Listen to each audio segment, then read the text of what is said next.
Hello everyone. तो काफ़ी important जो है एमसीक्यूज़ हम यहाँ पर कवर करेंगे आपके Indian economy and macro economics के पोर्शन से। तो लास्ट तक ये वीडियो देखिएगा। चैनल को नहीं सब्सक्राइब किया हो तो सब्सक्राइब कर लीजिएगा, बेल आइकन प्रेस करना नहीं भूलेगा।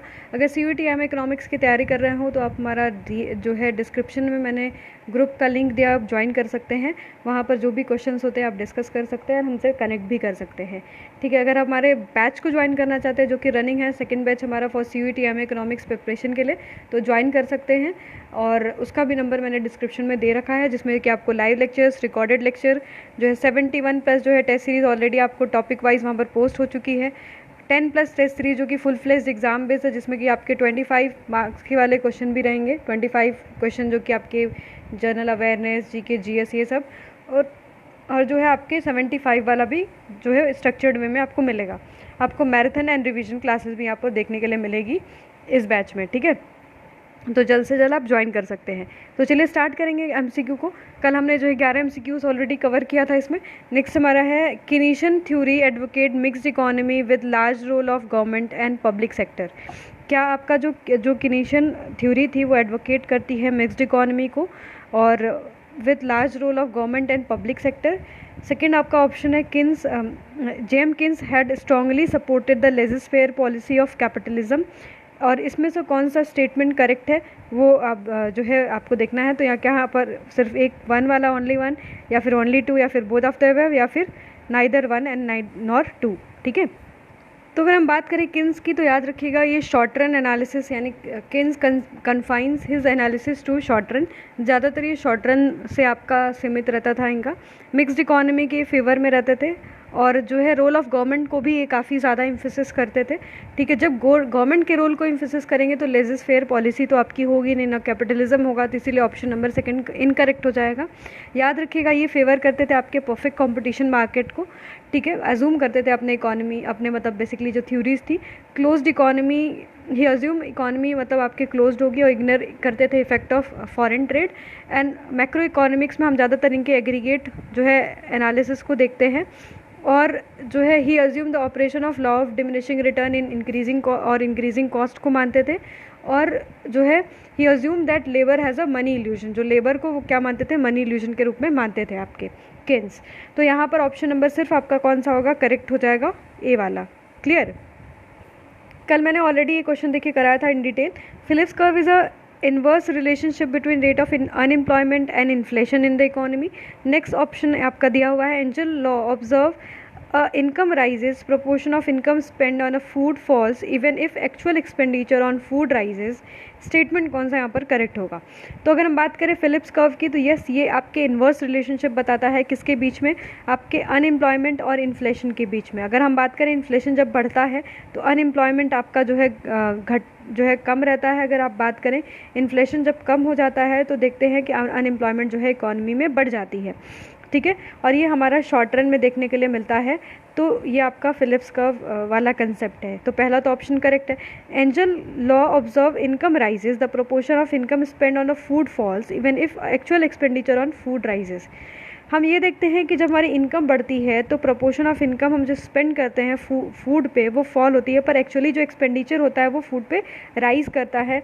तो ये भी करेक्ट है। आपके इनकम एंड आपके उसके बीच में जो है एक्चुअल एक्सपेंडिचर के बीच में कितना आप कंज्यूम कर रहे हो उसके बीच में किसी कमोडिटी को, उस पर रिलेशनशिप बताया जाता है।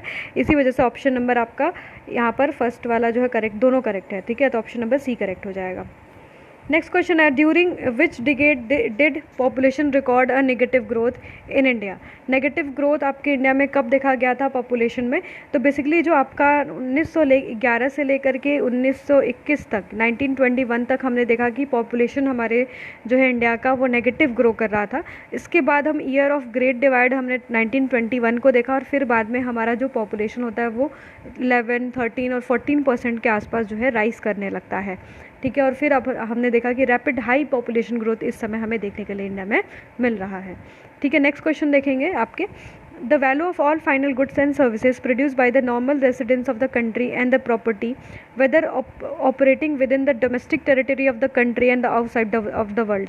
तो ये हमारा क्या कहलाएगा जब हम आउटसाइड द वर्ल्ड को भी यहाँ पर कंसीडर कर रहे हैं, क्योंकि जो डोमेस्टिक टेरिटरी में आपके प्रोड्यूस हो रहा है वो तो हम इंक्लूड कर रहे हैं, साथ साथ जो आउटसाइड द वर्ल्ड आपके इनकम हो रही है वो भी इंक्लूड किया जा रहा है, तो इसको आपको बोला जाता है GNP यानी ग्रॉस नेशनल प्रोडक्ट आपके कहा जाता है। ठीक है, तो अगर आपको GNP जो है GNI यानी ग्रॉस नेशनल इनकम का फॉर्मूला देखना है तो GDP, ठीक है, GDP माइनस आपके प्लस ब्रैकेट में एक्सपोर्ट माइनस इंपोर्ट, ठीक है, आप निकाल सकते हो, ये आपका क्या हो जाएगा ग्रॉस नेशनल इनकम। ठीक है, नेक्स्ट आपका क्वेश्चन है मिक्स्ड इकोनॉमी मीन्स इकोनॉमी, यहाँ पर आपके क्या एग्जिस्ट करेगा बेसिकली। तो यहाँ पर जब हम देखते हैं private sector and public sector जब एक साथ को एग्जिस्ट कर रही होती है तो आपका वो इकोनॉमी क्या होता है, मिक्स्ड इकोनॉमी होता है। एंड एक दिन मैंने क्वेश्चन में करवाया था कि मिक्स्ड इकोनॉमी का जो कंसेप्ट है वो जो है किसके द्वारा दिया गया था, तो कहा जाता है कि JM किन्स के द्वारा जो ये कंसेप्ट है मिक्स्ड इकोनॉमी दिया गया था। अगर हम बात करें आपके कौन से आपके इंडस्ट्रियल पॉलिसी रिजोल्यूशन में हमने मिक्स्ड इकोनॉमी का कंसेप्ट जो है अडॉप्ट करने की बात की थी और किया था, तो 1948 का जो IPR था आपके उसमें हमने ये बात किया था, और हमने जो सेकेंड 5 ईयर प्लान में हम जो है मिक्स्ड इकोनॉमी बन गए थे, जिसमें आपके महल नोबिस model Jawaharlal Nehru and Mahal नोबिस model पे आधारित था, जिसमें हमने सोशलिस्ट पैटर्न जो है वो अपनाया था। उसके पहले कैपिटलिस्ट एंड सोशलिस्ट जब मिलाते हैं दैट इज़ आपका तो टोटल बन जाता है आपके मिक्स्ड इकोनॉमी। ठीक है, तो वहाँ पर को existence of private and public sector हमें बेसिकली सेकेंड 5 ईयर प्लान में देखने के लिए मिलता है। ठीक है, तो जो है यहाँ पर ऑप्शन नंबर क्या हो जाएगा, there is a coexistence of private and public sector. ठीक है, ऑप्शन नंबर बी करेक्ट है। क्वेश्चन है which of the following is the factor are is accounted in calculation of GDP of a country in expenditure method। तो expenditure method में आपकी क्या क्या चीज़ें इंक्लूड होती हैं, तो अगर हम एक्सपेंडिचर मेथड का फॉर्मूला ही देख ले तो यहाँ पर आपके होता है GDP equals to C + I + G + X - M। अब C आपका क्या है, कंज्यूमर स्पेंडिंग, ठीक है, on different goods and services. I आपका जो रिप्रेजेंट करता है इन्वेस्टमेंट, ठीक है, ऑन जो है बिजनेस ऑन कैपिटल। G जो है रिप्रेजेंट करता है आपके government spending on goods and services provided to public. And X आपके नेट एक्सपोर्ट को बताता है और M जो है आपके इंपोर्ट को बताता है। ठीक है, तो अब देखते हैं प्राइवेट कंजम्पशन भी आ गया, gross investment and government spending भी आ गया, नेट एक्सपोर्ट एंड इंपोर्ट भी आ गया। तो दीज आर इंक्लूडेड इन आपके GDP जब हम कैलकुलेट करते हैं आपके एक्सपेंडिचर मेथड से। ठीक है, तो ये सारी चीज़ें आपके आ जाती हैं। क्लियर। नेक्स्ट क्वेश्चन है आपका consider the following statement, Dadabhai Naoroji was the first Indian to estimate the national income of the country। Second one is National Income Committee established in India after getting independence was headed by the Professor BK Rao। ये statement काफ़ी important है, कुछ यहाँ पर fact भी जानेंगे। Clear. तो first attempt जो किया गया था आपके first attempt to calculate national income in India was made by Dadabhai Naoroji. कब किया था, किस ईयर में, 1867 to 68 में इन्होंने किया था फर्स्ट टाइम कैलकुलेटेड। और इन्होंने बताया था पर कैपिटा इनकम ₹20 था उस समय, पर प्रति व्यक्ति आय जो थी वो 20 रुपया था आपके 1867 to 68 में। ठीक है, और आपके फर्स्ट टाइम अटेम्प्ट किया था दादा भाई नौरोजी ने। सेकंड जो अटेम्प्ट था वो आपका सेकंड जो scientific method, first scientific method was जो है यूज़ किया गया था। ठीक है, वो आपका किसके द्वारा किया गया था, VK राव के द्वारा। ठीक है, VK राव ने फर्स्ट साइंटिफिक मेथड यूज़ किया था टू कैलकुलेट नेशनल इनकम। ठीक है, ये चीज़ याद रखिएगा कि VK राव ने जो है साइंटिफिक मेथड यूज़ किया।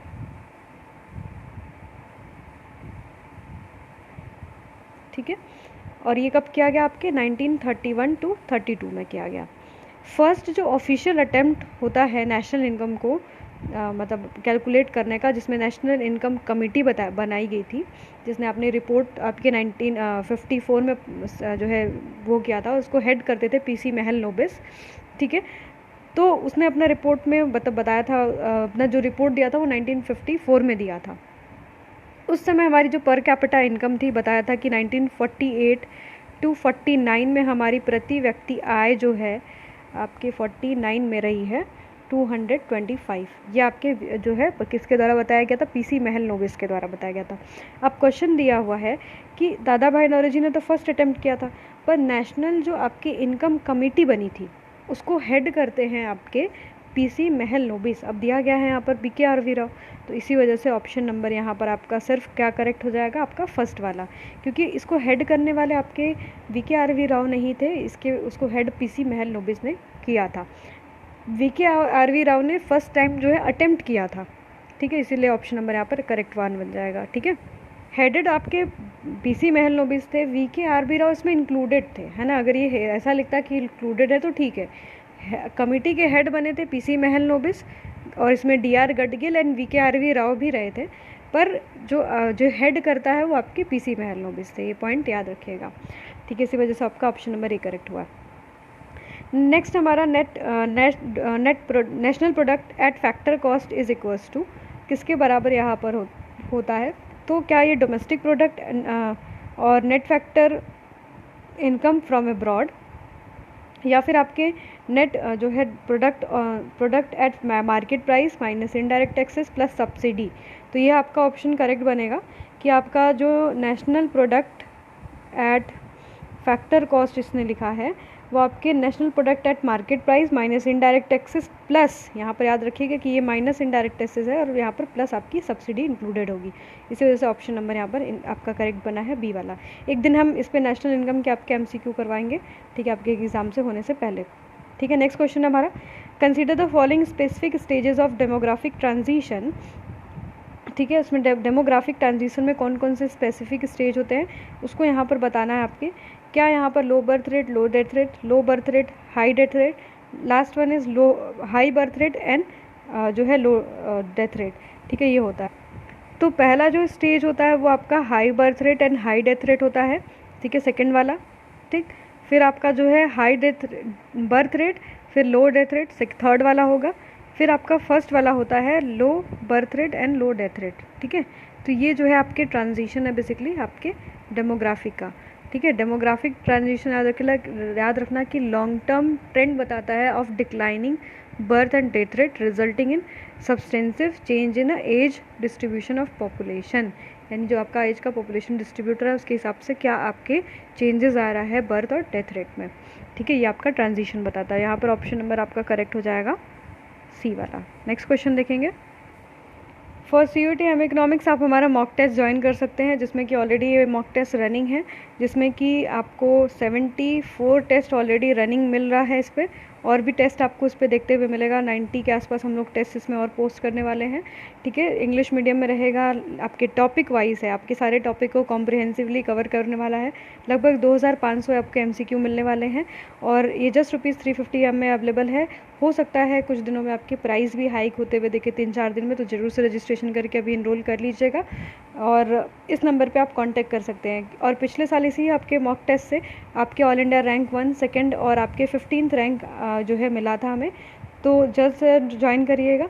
पिछले साल भी हमने ऐसे 30 टेस्ट सीरीज़ की बात की थी और हमने 50 टेस्ट सीरीज़ के आसपास जो है प्रोवाइड किया था, और इस बार नंबर ऑफ़ टेस्ट सीरीज़ ज़्यादा है, तो आप लोग ज़रूर करिएगा। बहुत अच्छी टेस्ट सीरीज़ है, बहुत ज़्यादा आपके लिए हेल्पफुल रहेगी, साथ साथ आपके एग्ज़ाम में आपकी इफ़िशियंसी को बढ़ाएगी, ये मेरा आपसे दावा है। ठीक है, और ज़रूर से करिएगा। ये लास्ट ऑफ़र है, हो सकता है इसके बाद आपको थोड़ा ये महंगा मिल जाए, महंगे में मिले, तो जल्द से जल्द रजिस्ट्रेशन कर लीजिएगा और हेल्पफुल रहेगा फॉर श्योर। ठीक है, नेक्स्ट देखेंगे क्वेश्चन को।